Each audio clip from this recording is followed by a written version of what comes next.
mwenna bannamawulire abasobodde okuba nga ate mubaawo ku lunaku lwange luno press conference. Omukolo gwa lunaku lwa Kutaano, Friday eno by'okutagala bonita nze ennaku z'omwezi zigenda kubeera 26. Ngenda kuba ncelebratinga bingi. My first concert in my life. Bwe concert egenda osooka mu bulamu bwange. Ndi mukola charity kubanga waliwo abaana abanfolenga ku YouTube, waliwo abaana babiri bengezaako okunoonyeza fees baafuna bonna mu PLE w'omwaka ogwaggwa naye ng'obusobozi tebalina, so nze ze mbakwatirako n'okukwatira ku bazadde baabwe mu bintu ebimu mpolampola. So olunaku luno olwokutaano n'abazadde abajja kusobola okubaawo olwo olunaku mujja balabako. Mama Brighton character ya comedy.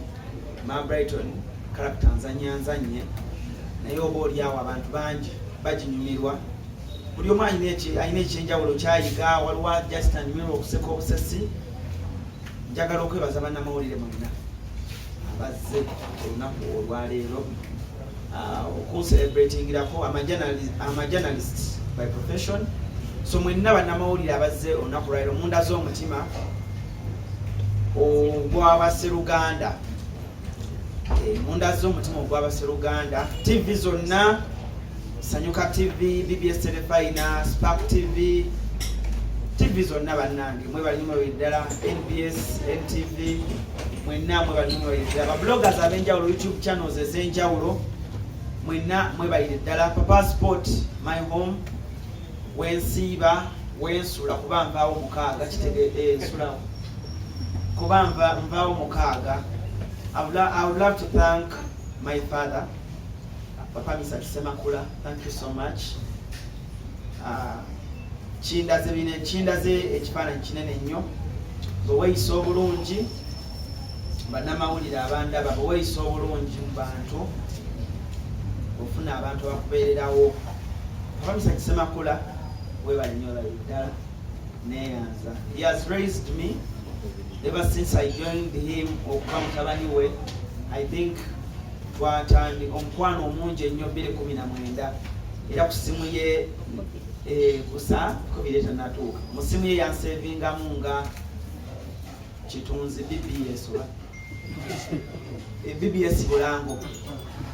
So he has raised me and always angamba bwe mbankuza ekintu ekyama ngamba nnyo oyo si ye gwe. Okutuula wano buli munnamawulire oba buli muntu alina talanta nga wanjagadde okukola ku kintu kyengenda okukola, buli munnamawulire yali kyagadde okubanga abasajja nga Papa Mr. Semakula atulako ku meeza yo okulaga nti ali wamu naawe. Spice Diana, thank you so much. Yatambuddemu naye ku Friday agenda kubeerawo, but abajja ku press conference eri nga tuyeri kukundi malaba kyeyayogera nebyeyayogera. Maama wange omulungi omukyalo ow'Engeye Aliya Nanfuka, thank you so much. Webale nnyo. She has been there for me. Nzanyeeko naye, nkozeeko naye ebintu ebyenjawulo. She has guided me so much. Bwe twali tugenda okuteekateeka concert yange eno, Papa yasooka n'aŋŋamba twali tugenda mu kivulu kya Remo. Papa ne mubuuza, Papa, what should I give abantu? Papa n'aŋŋamba kolayo ekintu nga si kya bulijjo, kolayo ekintu abantu kye batasuubira. Natwala ekigambo kya Papa ne nkubira muyita mama, cause mama wange, ne mugamba mama, Papa yaŋŋambye nkoleyo ekintu nga si kya bulijjo. N'aŋŋamba yes, mutuufu, tukoleyo ekintu nga si kya bulijjo. Kye yafumbye ne kye mugenda okulaba olunaku olwokutaano, ttiimu nnene, ba celebrities bangi nnyo abagenda ofeaturinga mu guno omuzannyo gwe tugenda okuzannya, but believe me temukirabangako. Abantu bangi be mugenda okwewuunya mugambe bulijjo n'onaazannya, naye nga kyonna mama Aliya Nanfuka yawandiise n'adirectinga. So I believe angenda ku having a good show. I believe bantu bangi banjagala. I believe bangi bakkiriza mu brand yange nga Alan Cruz nga Mama Brighton. So I believe kyengenda okubawa kigenda kuba kyekyo kyennyini. mu kaseera kano munzikirize maybe masa ojja kuddamu njogere waakole byenambuuziza munzikirize mpe taata wange omuzindaalo. I call him my father in this industry because anekyarinze akipingidde mu kkuba ettuufu anjigiriza nnyo okuba omumalirivu n'okumanya kyoyagala nga bwe yabiyimba abinzijukiza nnyo naŋŋamba Alan oli mwana eyakuzibwa tokola mawulire kubanga oyagala views tokola mawulire kubanga oyagala osasamaze akole ekyo ekituufu funa views entono naye ng'okoze ekyo ekituufu munzikirize mukadde kano mpe mukadde wange Semakula Kazindaalo abeeko nekyatugamba olunaku lwakutaano luno kotetalabonita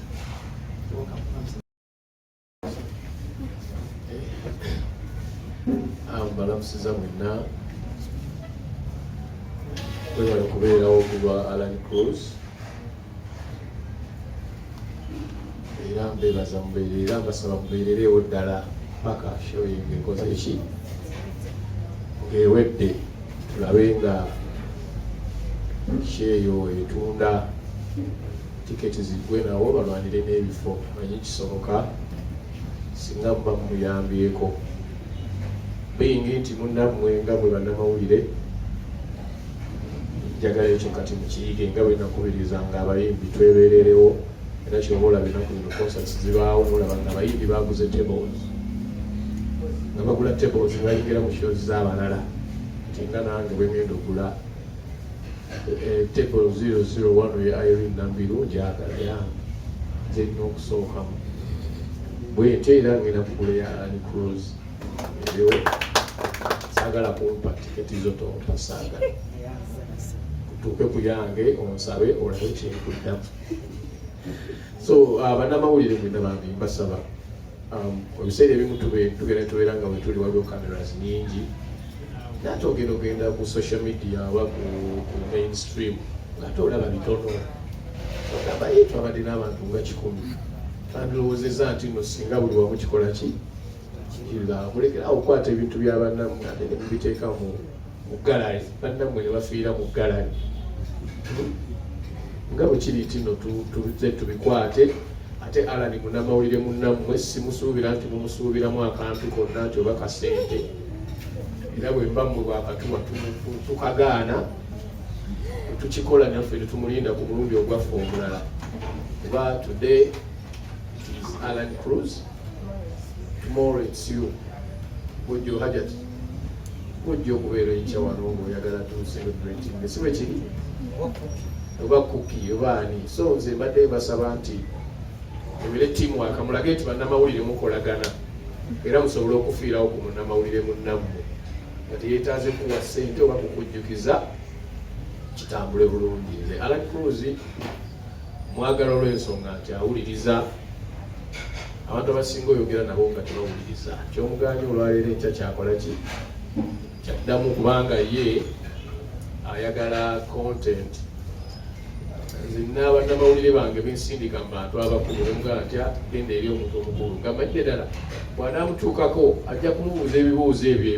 ebyekintu ekiki kikulu naye waliwo atuuka mu maaso g'omuntu omukulu n'amugamba twawulirako emyaka 2 egiyise wayagalako omuwala eryajja okukola interview kyokka omusajja gwabuuza ekibuuzo ekyo musajja akuze oba mukyala akuze alina respect mu industry ebyo byayita nawo tolina na evidence wabula ng'ogezaako kumukola ki kunoonya content. Naye Alan muntu gw'osindika I remember last time nakusindika wali Alan ewasembayo naye saatya namanya nti ajja kusengejja ebibuuzo byalina okubuuza ani okubuuza abe mukiibi. So mbasaba nammwe bannamawulire abala mukiyige osanga muto wange liri pazo emubuuze ebyo ebibi bawulira ng'osanga kabako mubuuze kabako byolina omubuuza naye ate bw'osanga abe mukiibi oba Maria Munagire naye mubuuze ebikola ki bimujjaamu era bimuwa ekitiibwa. Abantu abo bemulaba abakulu nakigamba ono nakigambako ne muto wange Ibra ne mugaffe tulina emboozi enyuma nsobola okuwa emboozi ya ssaawa namba ate nga teweddeeyo n'oteeka ku YouTube yo n'okweyagala n'okola ki oyagala naye obuzibu olumu omuntu tuukako omubuze ebibuuzo ate nga binkyankalanya bukyankalanya mbuuzi oyogera ki ku gundi yagize bw'ati gundi yayawuza n'agira bw'ati okyogerako ki oba oli awo sanjagadde kukyogerako ng'omuntu omukulu kuba bwe naayogera amazima nja kuba njokya kitegere oba eri amazima ge batoogera kati gwombuuza omutima njala kwogera mazima ate bwe naagogera gajja kukola bubi kati ng'oligayala okunjokesa kakati mulekerawo twokesa mubeere hambo nga Alani bw'ali jangu ombuuze nja kunyumiza emboozi ekuinspiringe kitegedde ekutuuse wala naawe olunaku luki ng'okola show nga Alani bw'agenda okukola ki nga bw'agenda okukola show so mbeebaza mwenna okujja mu bungi era nyongera okwobula abalabi abali eyo mwenna abantu abatulaba ku Sanyuka TV kula okuba masuuti kati kasita wawanganga gusa munno soko je wengosinga okumbuza ebibuuzo ebinkyankalanya jagumako ne wano sawale Waalaikum salaam. Kama wange tusigale nnyo ku mulama gwa Alani osinga okumunkyankalanya omulabe gwanyirira kati bagambe nyirira kasita yawanganga gusa munno oyankuba namwe muleke mukubiro twekuba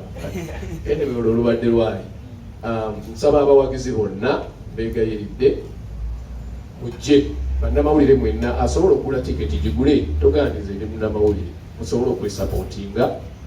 gigule owagire munnamawulire munno sebo siniya tusanyusa okulaba nsaba mukubireko omwami oyo mu ngalo omwami Josephat Sebuya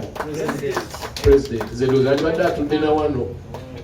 sisaagala abe nga atudde eyo. What do you think? Yes. Akimuvaawo oli kula naawe olina okucelebratinga abasajja nga bano mutandike okuba celebratinga kiyambe industry n'abalala okubeera inspired. Sebo tusanyusa okulaba webali kujja kulooyo kubanza endowooza oli senior wandiga yateeka ka Alani nonayoki naye bw'obozze Alani webali kweyisa bulungi mukolo gule gubeeramu abantu abakumi obeera nagwo gugumira so n'olwekyo kyekyo kyembadde mbasaba mwebali kujja mwebali kugumiikiriza saba mukubiriza abantu nange newaddeyo nja kukubiriza wonna aweetagisa abantu bajje balabe Alani Cruise talina mutawaana naye atandika omwogerera ennyo tebijja kuggwaayo naye nze nkwebaza webali kubeera humble. And another thing, thank you for being a proud Musoga. Webali kutakikwekanze. I always tell people you should be proud of what you are.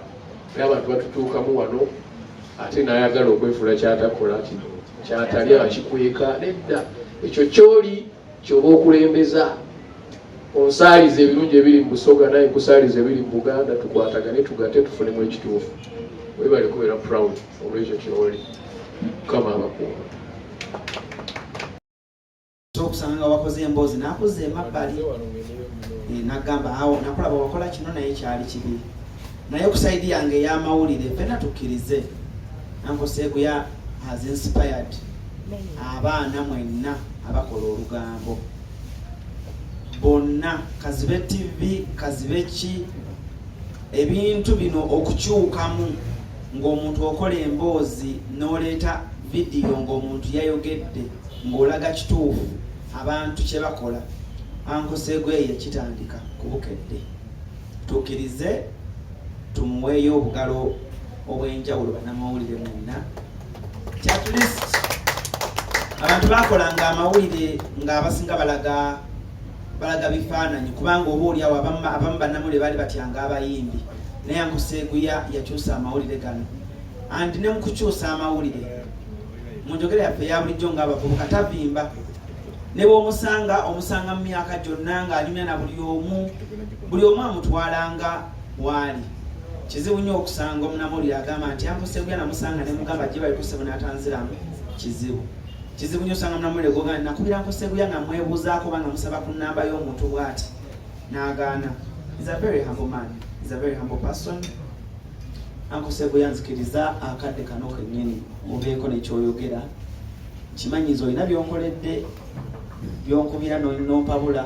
naye mu byompabudde naye bwebigoberedde ndabye nga nange nawe ntuuse mukadde kano buuza ku bantu bange era olunaku olwokutaano nkusaba obeerewo nnyo obugambo nebonampa obugambo bubiri ku stage awo ku saidi yaffe y'amawulire era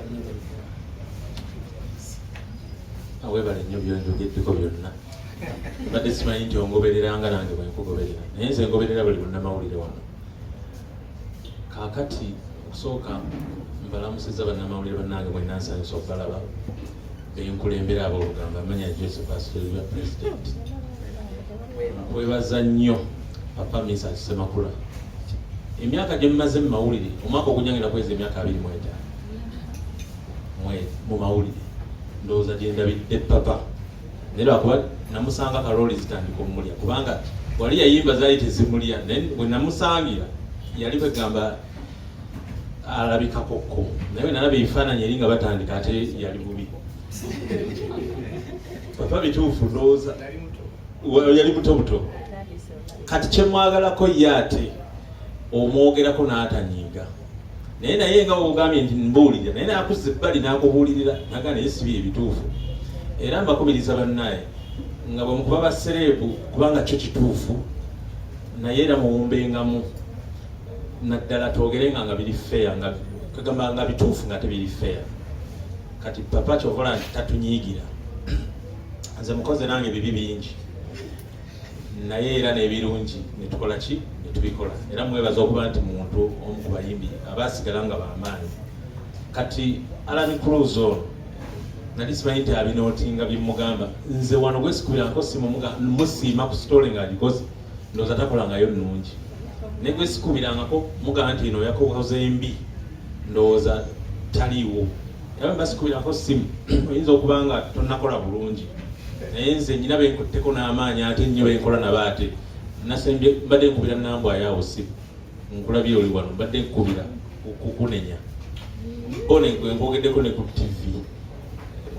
interview ya Bruno Keto gikoze bulungi kwati byebyo obuzibu bwe tuyina omuntu bwonga kino kirungi ng'asiima kati bwonga kino kibi ng'anyiiga kati kwegana yeremeza awo n'akona kati Alan Cruz ono namwebaza ebintu bingi okugenda e Bungereza n'akomawo ziri ensi zibungereza zimu ku ggulu ly'oku nsi wadde tezituuka America naye namugamba ssebo weebale kukomawo kuba munnaye okudda kuzibu era ne mugamba nti kati ogenda kuba w'amaanyi era nali simanyi nti omusajja ono ate comedian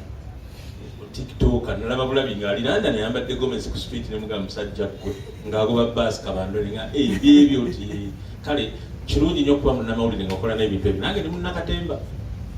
naye lwakuba sifunanga mukisa kuzannya katemba ani ampisi mukulu kale ngenda kusooka kuzannya mu bintu by'ono bw'ononfuniramu ekifo naye okubaze njagala conventional theatre comedy eyo wa TikTok something abantu bayinza okugamba ate president abadde kino bankoleramu olugambo olw'obwereere kale naye nga nange nesunza okulaba byokola ssebo era bannaye basaba bamawulire tubeeyo n'abantu ba bulijjo bannaye mwenna ono omusajja takoma kubeera nti akola stories ennungi ku YouTube naye skiti ze nnungi nnyo Alan Cruz omuntu obulabye ddala ng'ali upright be bayita ba right thinking members of the society generally bakigattako kubanga obantu bangi aba kale byewebyo naye mbeebaza nnyo bannange mwenna bannamawulire bannange abafaayo promoting ensi tetukoma kusanyusa bantu naye n'okugizimba lwakuba nti abantu abamu batunyooma kale ne betuba persecuted kubanga omulimu guno muzibu mujjukira abali ku press conference y'amayinja omukyala yatwesimbamu n'atubuuza ekibuuzo ye ng'alowooza tulinnye ku nfe naye nga tamanyi twasoma ate tuli bagezi bazibu kubanga ffe fourth estate ng'oggyeko executive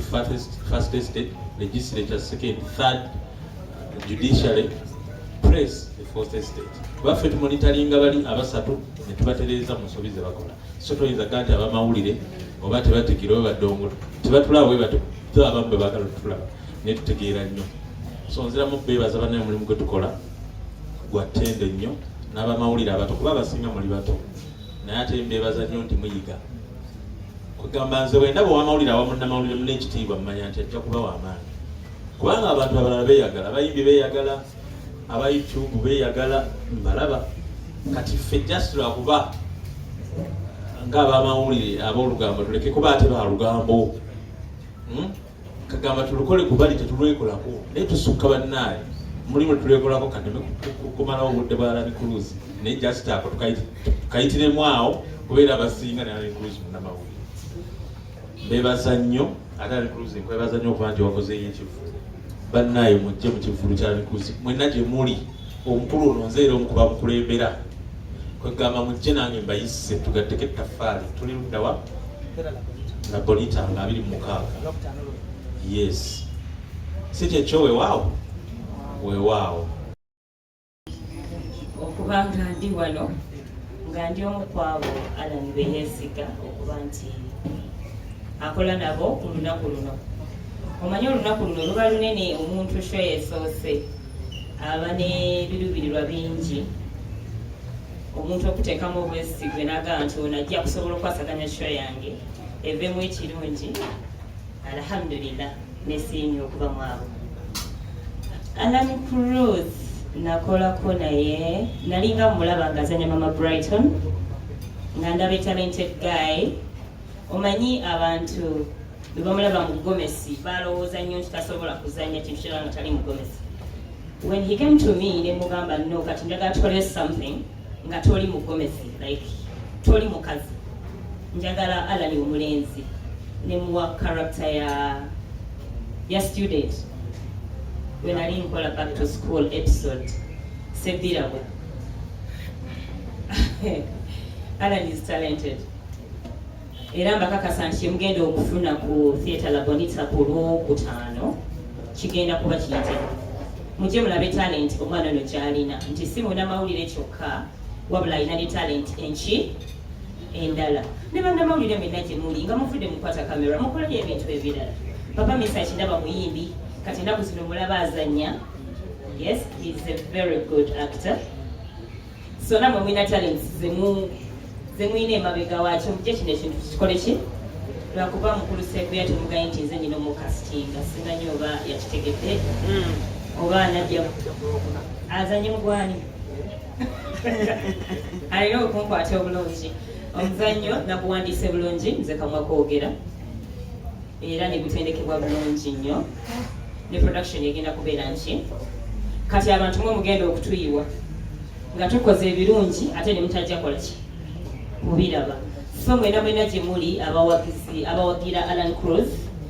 abamuwagira mawulire abamuwagira Mama Brighton abamuwagira ng'akoze interview ennungi abamuwagira ng'alina gwayambye please come to La Bonita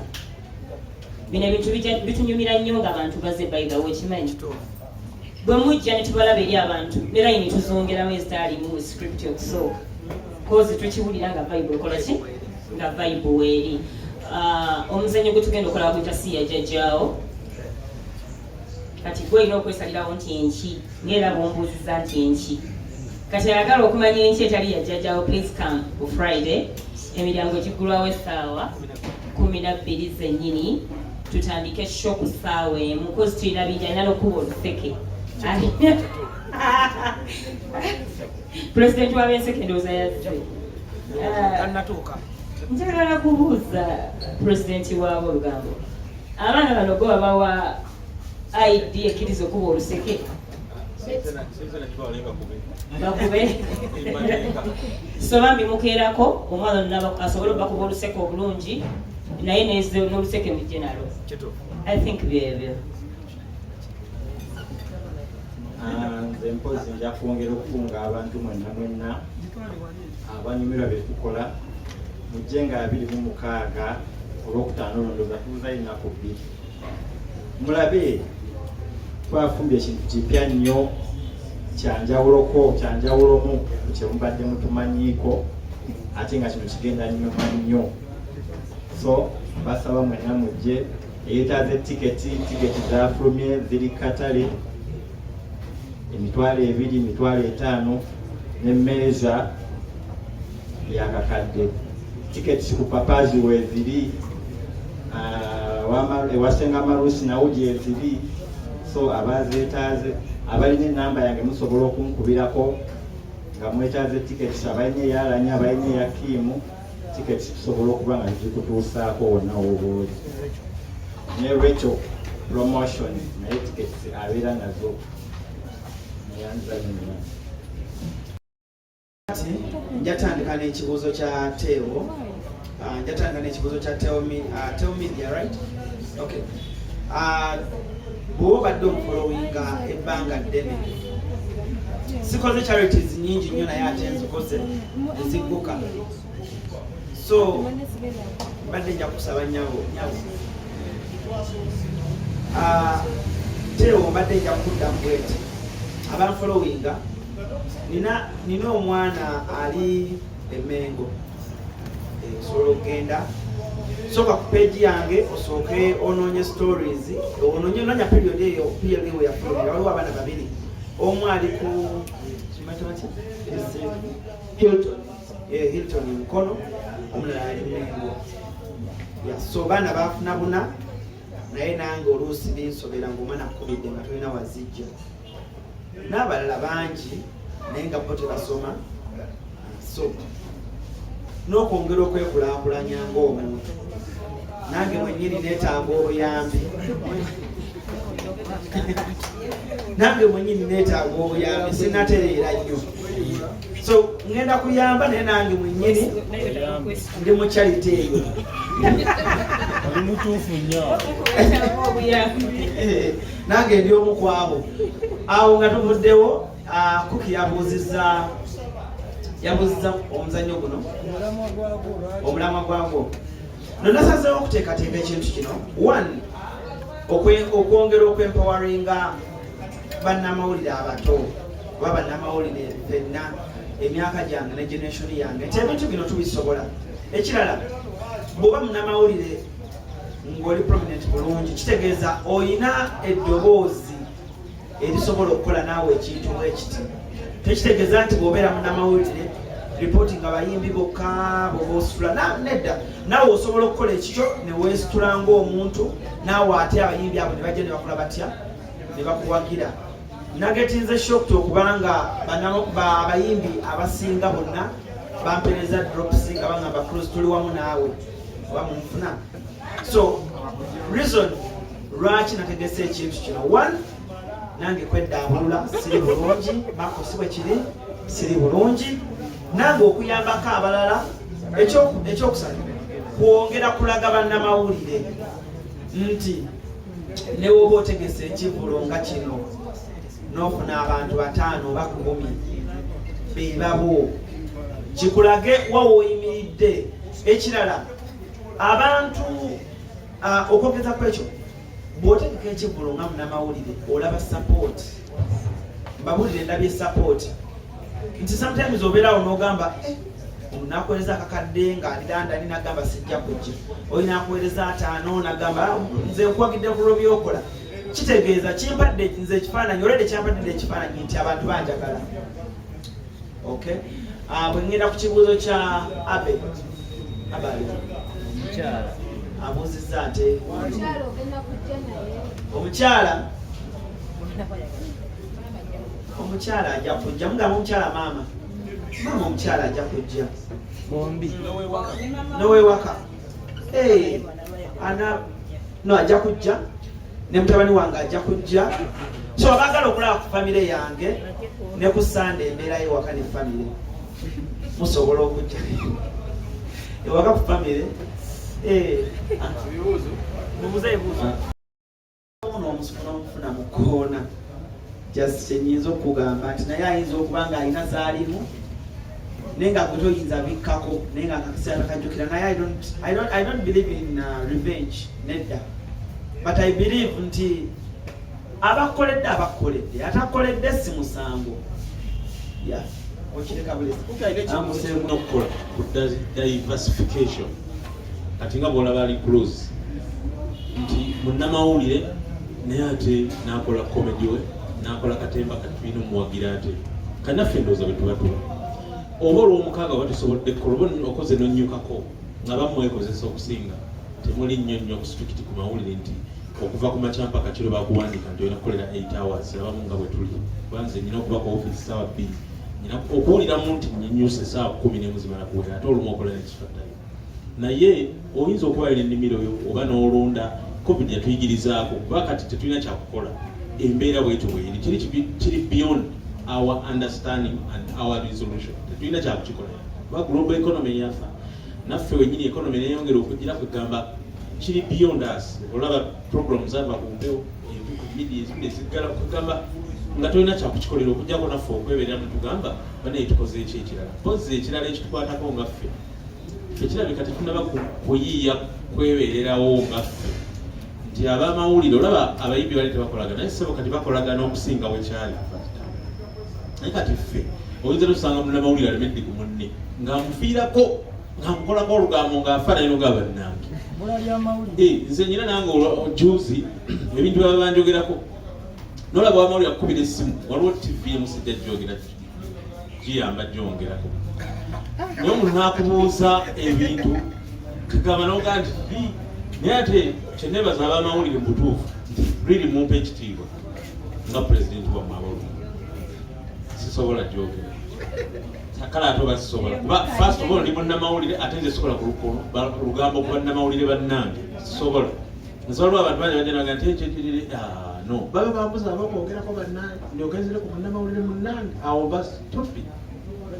mbandiko nekikyalo kiba tekisoboka era nomwe muva mu kibeera sigamba kutaasa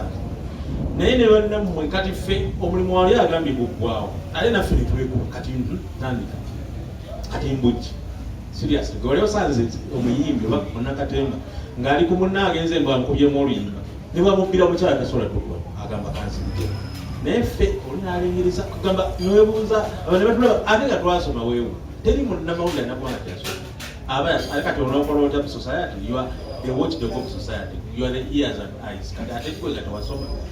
ne bwaba tewasoma kuba okusoma si kwa buli omu at least tuba tutegeera ndowooza ebimu biri byonna understanding n'engeri tuyinza tukikolamu tetusobola naye byetusobola tubifeeko okukola ki okubitereeza ndowooza n'ekibiina kyaffe kiri ejjawo kyongeremu nakyo kubanga tutera okwerumaaluma ne tubulamu butuufu atukuŋŋaanya nze nfuba era nze omuntu akola musango mu media nekyo natawulula entalo mako naawe makona ani omulala abbe ate ezo zaali zisukkiriddemuko okusanga wakoze emboozi nakuza emabbali nagamba awo nakulaba wakola kino naye kyali kibi naye okusaidi yange ey'amawulire fena tukkirize Nankoseguya has inspired abaana mwenna abakola olugambo bonna kazibe tv kazibe ki ebintu bino okukyukamu ng'omuntu okola emboozi n'oleeta vidiyo ng'omuntu yayogedde ng'olaga kituufu abantu kye bakola Nankoseguya yakitandika ku bukedde tukkirize tumuweeyo obugalo obw'enjawulo bannamawulire mwenna at least abantu bakolanga amawulire ng'abasinga balaga bifaananyi kubanga oba oliawo abamu bannamawulire baali batyanga abayimbi naye Nankoseguya yakyusa amawulire gano andi ne mukukyusa amawulire mu njogera yaffe eya bulijjo ng'abavubuka tavimba ne bw'omusanga mu myaka gyonna ng'alimya na buli omu amutwalanga waali kizibu nnyo okusanga omunnamawulire agamba nti Nankoseguya namusanga ne mugamba gye bali kusebo n'atanziramu kizibu nnyo osanga omunnamawulire goga nakubira Nankoseguya nga mwebuuzaako oba nga musaba ku nnamba y'omuntu bw'ati n'agaana. Is a very humble man, is a very humble person. Nankoseguya nzikiriza akadde kano kennyini obeeko nekyoyogera kimanyizo olina byonkoledde byonkubira nompabula naye mu byompabudde naye bwe bigoberedde ndabye nga nange nawe ntuuse mukadde kano buuza ku bantu bange era olunaku olwokutaano nkusaba obeerewo nnyo obugambo ne bwonampa obugambo bubiri ku stage awo ku saidi yaffe ey'amawulire era awebale nnyo byonjogeddeko byonna badde simanyi nti ongobereranga nange bwenkugoberera naye nze ngoberera buli munnamawulire wano kaakati okusooka mbalamusizza bannamawulire bannange mwenna nsanyusa okubalaba benkulembera aboolugamba amanya Joseph Asferiwa president. Nkwebaza nnyo Papa Misa Semakula. Emyaka gye mumaze mu mawulire, omwaka ogunyangira kweza emyaka 25 mu mawulire, ndowooza gye ndabidde Papa. Naye lwakuba namusanga kalooli zitandika omulya, kubanga wali yayimba zaali tezimulya, naye bwe namusangira yali kwegamba alabikakokko, naye nalaba ebifaananyi eri nga batandika ate yali bubi. Papa bituufu ndowooza yali butobuto. Kati kyemwagalako ye ate omwogerako n'atanyiiga, naye nga ogambye nti mbuulira, naye nakuza ebbali n'akubuulirira naga naye si bye bituufu. Era mbakubiriza bannaye nga bwe mukuba basereebu kubanga kyo kituufu, naye era muwumbengamu